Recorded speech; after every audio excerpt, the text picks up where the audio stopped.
friends, welcome back to the channel. Sass here. I'm here to do a review of 90 Day Fiancé. Okay, I'm back. Alright, let's just see where this goes. Okay, let's get started. Alright, first let's talk about the ones that is not contributing nothing to this show but whining and disrespect. Alright. To Jay and Ashley. 2 minutes. Okay. Ashley met up with her ex-boyfriend. Okay. Of course, she made it seem like just getting together, to see an old friend. Alright. There's nothing there. We're friends. Even though the ex-boyfriend says she's the one that got away. Well, honey, I wouldn't be telling nobody that because she married a 19-year-old boy from Jamaica who has the maturity of a 5-year-old. So I wouldn't be spreading that around, ex-boyfriend. Child. All these people delayed, slow, and confused. Okay, so they're talking, and of course, she's telling this man about her marriage. Okay, she's telling this man about how, she found out that her husband was talking to girls on the internet. And then she was like, well, what would you do? He was like, well, if you're asking for my opinion, I would kick him to the curb. I'll tell you what. Of course, she needed to hear that. A little bit of validation goes a long way with your insecurity. Okay? Ashley is foul. Everything about that situation is foul. You're still married. You may not like it, but you're still married. You chose to marry this young man and bring him back to a racist town. You did that. Okay? Now, people told you, your best friend told you, don't marry this boy, he is going to cheat. But what you do? You damn near cussed your best friend out. Okay, so she gets back home. Jay's sitting on the couch looking like Ned in the Funny Papers, squeezing some type of toy. What's he doing squeezing that toy? He was like, where you been? And she was like, oh, I went out. And he was like, well, with who? I've been trying to reach you. You're not texting me back. What is going on? And so she tells him she was out with the ex-boyfriend. Of course he gets upset. Well, you didn't tell me that. And she was like, oh, you got a problem with it? Okay? You ain't got nothing to say about it. You was out here online, talking to chicks. And he was like, it is not the same thing. She was like, sure it is. So they get into a big fuss. And Jay gets up, stands up, and he walks away and throws a temper tantrum. Y'all, I'm just too done with these two. Another one that don't need to get married. In fact, I think they're going through a divorce. He needs to take his Capri Sun squeezy toy, pack his bag, because you only know he got one, and go back to Jamaica. Why you still here, Jay? Getting embarrassed and looking like a fool, Child, let's move on. Let's talk about Payo and Russ. As we know, Payo and Russ is back in Oklahoma, so Russ's family can give her a nice little baby shower. Okay, it is the day of the baby shower, and Payo was like, let me get my nails done. Now, she couldn't get them done the day before. Or how about when she was in Miami? She had to wait till the day of to get her nails done because you want to have pretty nails when you opening up them gifts. That I'm sure you didn't tell nobody. Thank you. Okay, so they're at Russ's mama's house, and Russ's mom has put out an adorable layout for this baby. Okay, her grandchild. Cute little gifts and cookies and cupcakes and cake, and it was adorable. Okay, I think it was a little soccer theme. It was real cute. So, of course, Russ had already told Payo, that he was going to go and hang out with his friends. They were going to go play some golf. So, he's not going to be sticking around for the baby shower. So everybody's talking. Okay, where's Payo at? We got things to do. All right, so Russ's mom is frustrated, agitated, and too done. And I don't blame. Okay, so people start to leave. People was like, I got to go. So Russ's mom was like, of course they're leaving. They have jobs. They have places to be. They can't be waiting around here for Peo and her spoiled self. She didn't say that, but that's what she wanted to say. So Russ gets on the phone, was like, where you at? Everybody's waiting. Oh, okay. He was like, we got to go. He was like, I'm not going to be here when you get back. When you get here, because we have a tea time. Oh, no, you need to be there. You're not going to wait for me? She finally gets there, okay? Over an hour late, okay? Kissy, kissy, huggy, huggy. All right, her mama had a smart comment talking about, oh, well, we wouldn't expect anything different. We knew you'll be late. That's right, Mama Russ. Let her have it, okay? So, Russ and his friends, they finally get to leave and play golf so he can be like, thank God. So, go on with the baby shower. And Peo is like, where's everybody at? And so Russ's mom said they had to go. They could not wait around. They had things to do. They got jobs. They couldn't wait around for you. You were late. And Peo not saying anything. What can you say? Russ's mom is a good one. Because I would have been so upset. How you going to be late for your own baby shower? When we're trying to mend things, you're going to show up over an hour late. Over an hour late.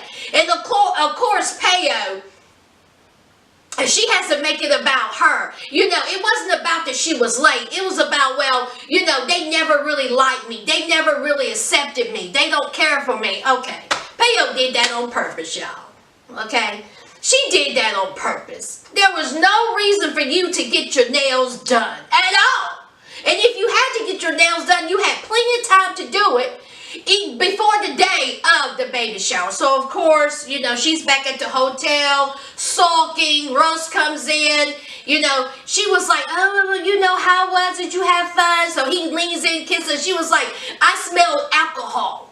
Yeah, he was trying to get himself drunk so he could come back and deal with you. Ugh. Back and forth about what she expects of him, what he expects of her. He's trying to get the family together. Don't want any division because remember, he has that job offer. Okay? All right? He wants to work in Oklahoma. How do you think that's going to work out, Russ? Russ, you got a whole mess in front of you. A train wreck. 2 minutes right here. Nicole and Azon. All right, so they are celebrating Nicole and Azon's daughter's birthday. Her parents throwing a little party. And look, let's just keep it real around here, okay? All right, so the parents are like, look, what's going on with Azon? Okay, it's excuse after excuse after excuse. All right, when is he coming over? Why can't he come over? Are you going to go back there and live with the man and leave your whole family? Here's Squint, a.k.a. Nicole. Girl, I can't. Of course, Nicole has excuse after excuse after excuse. Okay, look, bottom line is, Nicole, Azon don't want you. He wants your money.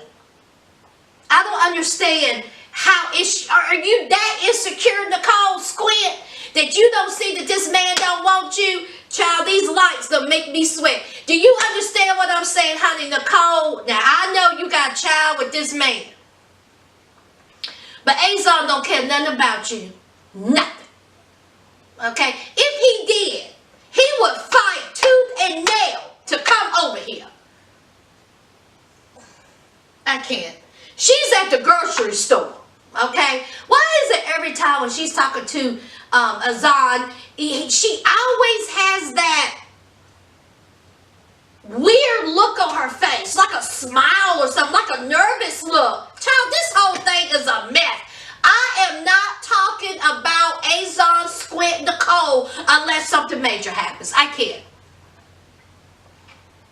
These two are a mess. A mess. Let's move on. Now this right here. Andre and Elizabeth. Boy, you want to talk about ungrateful, spoiled, rotten children. Or I should say child. Elizabeth is meeting up with her father, who is basically giving her a roof over her head for free and a place to work. Okay? Because she felt some type of tension. He's been standoffish with her, so she wants to get down to the get down. So they meet up. So the father was up front. He said, listen, I have done a lot for you and Andre, okay? A lot, all right? I have put a roof over your head, okay? I have basically given you everything, all right? But what have you shown me? Nothing but disrespect, okay? Now, you knew that when you got that visa, Andre could not work from 6-8 up to a year, okay? And here you went and got pregnant. He said that was so irresponsible, and he was correct. That's because your daughter is selfish. She don't care nothing about it, okay? She knew that you would come to the rescue, and that's exactly what you did, Papa. That's exactly what you did. So, she's sitting there the whole time, rolling her eyes, you know, just so she was all like, very disrespectful. She didn't care nothing about what her dad has to say. Alright? Nothing. So, she goes back and she tells Andre, and Andre was like, well, what happened? What happened? And so she tells him what the dad said. And he was like, that is it. He was like, we are going to move out. We're going to get our own place. Your dad is not going to control us. You know, wherever I lived on my own. I worked 3 jobs. I can do this, you know. But of course, when he moved to America, it was more expensive. Well, how much was you getting paid in that other country, Andre? Fava beans and a dream? Is that what you was getting paid? A nickel? Of course, things are more expensive here. Okay, so he was talking about he's going to become a trucker and, you know, he's going to get his own place. He's going to take care of his wife and his child. He want her family out of their lives. I mean, here she is. Andre, what you were saying were right. They were trying to control our relationship. They was meddling into our business, girl. If you don't open up your eyes and shut your mouth. Okay? But honey, when she heard Andre say, we getting up out of here, honey, she completely changed then. Honey, it started off with, oh, my man, you right, you better go, boo, you better go too. And when she heard that he wanted to leave out of there rent-free, honey, she was like, no, wait a minute now. We don't have any money. You don't have a job. Oh, no, Elizabeth. Okay, when your father was trying to give you some wisdom and guidance, you might as well spit in his face. But now, you know, Andre's popping a vein. Okay, he don't want to be underneath your father. You know, he don't want to live rent free. Oh, you got a problem with it, girl. So of course she gets up, and he was like, "Where are you going?" And she goes into the bedroom. Look. Of course they're going to stay there. What else are they going to do? Where is he going to get a job? She ain't where she working with the daddy. And there's a baby coming. Look, they're going to stay at the rent-free place. She's going to continue to work for her father. And Andre is still going to be steamed. Andre got anger issues, obviously. Andre has anger issues. I understand Andre wants to take care of his wife and his child, but honey, you got to get a job first. A decent job.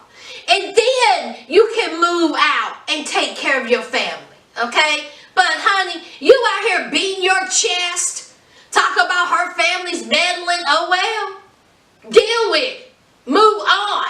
And that's exactly what I'm about to do. Move on. All right. All right, Chantal and Pedro. All right, so they meet up with some friends. It was a white woman who married a Dominican. So they're trying to get some advice from them because they've been down this road. So Chantal and Pedro go to the restaurant, immediately bombards their friends with questions. You know, you know, the friends was very polite, very kind, and they were like, look, it's you know, it's hard because, you know, he's from the Dominican, United States. It was a hard, you know, road to go through, but we made it, and y'all too can make it. Well, they can't make it because Chantel's family hate Pedro, and Pedro's family hate Chantal. And the only thing Pedro wants to do is get back home to the Dominican Republic. That's all he wants to do. So, of course, they're at dinner, and they start fussing with each other. Their friends are looking at them like, child, yeah, we need to get back. Yeah, our kids, you know, they probably done burnt the house down. So, we need to get the hell up out of here. All right? So, Chantal and Pedro get into an argument because Pedro wants to go back home to Dominican Republic. That's all he wants. So they were like, how long are you going to go? Oh, a month or a month and a half. And they were like, excuse me? You're going for a month and a half back home and you're leaving your wife here? Yeah, because you know Chantal, she ain't going. So Chantal is worried about that if Pedro goes to the Dominican Republic, he ain't coming back. Well, what's the problem? Okay, obviously there is anger and resentment there. Okay, y'all don't need to be together. None of these couples need to be together. I am shocked that people even lasted this long. Okay, people even lasted this long. Okay, you always bring up the fight. The fight, the fight, the fight. That will always be the hindrance of their marriage. Is that fight, as it should. How you gonna walk up into your wife's parents' house and beat up the brother? How you gonna do that? I mean, it's unreal. So Pedro calls his sister, talking to her about it, and then he comes talking about what she said she didn't want to have kids. Well, that's not exactly what Chantal said. Chantal said that she do not want to bring kids into this marriage if Pedro is having problems with her parents. She does not want that child to have any type of discord between the grandparents and her husband. Understandably so. Don't have kids, Chantal. Don't have kids with Pedro. So Pedro's telling the sister that he's coming home, and the sister is excited. She was like, is Chantal coming? And he was like, no, she's not coming. The sister was like, oh, happy day. Oh, happy day. And then the sister said, yes. So the sister can't stand Chantal because, as y'all know, they got into a huge fight. So they go see an immigration lawyer.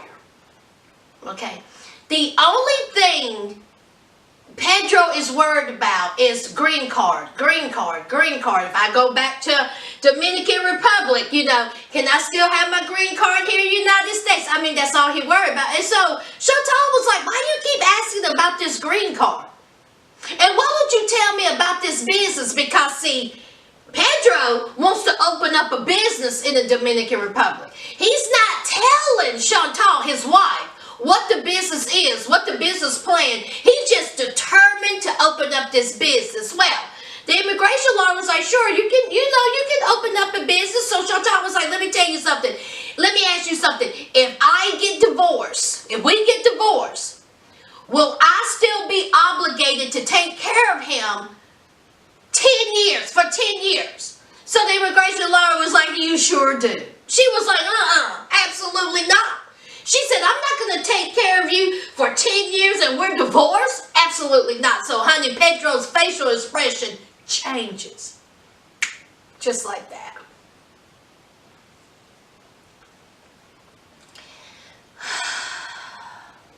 These two, no business getting married. No business being married.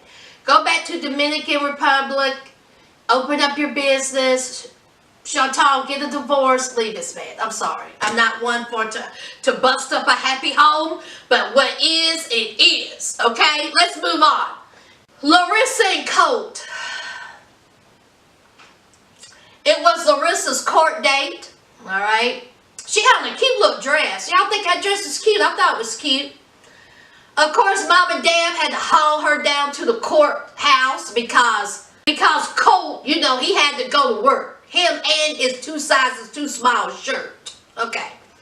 So, Larissa comes out, producer said, how did he go? How did he go? And she was like, he's dismissed.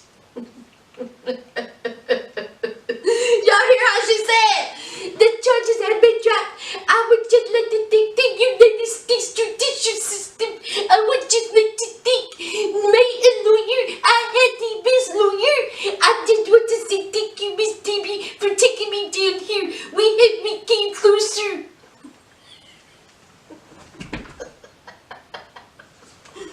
Ciao. Charges dropped, case dismissed, but if she acts a fool within a year, they will bring this back up. Honey, her lawyer was a cutie. Did y'all see how she was eyeing that boy? Honey, she was eyeing him like, I would have been too. So, of course, she gets back home. She tells Colt, charges have been dropped. She is in love with him. We've all made mistakes. I'm sorry. I'm sorry. He's like, kissy, kissy. I'm sorry. I'm so glad you're home. I apologize for calling the police. She's all like, you know, he called the police. He lied to police, but I'm willing to forgive him and work it out. None of this is going to happen. Okay? They're going through a divorce. She said that Miss Debbie was there for her and she appreciated it, and she wants to be one big happy family. Alright? Alright guys, that's a 90-day fiance. I am done. Okay? Whew! I will hang in here as long as you all hang in here. Okay? When y'all fall off, that's it. It's a wrap for me. It will be a wrap. So, don't forget to leave a like, comment, and subscribe. Until next time, friends. Bye.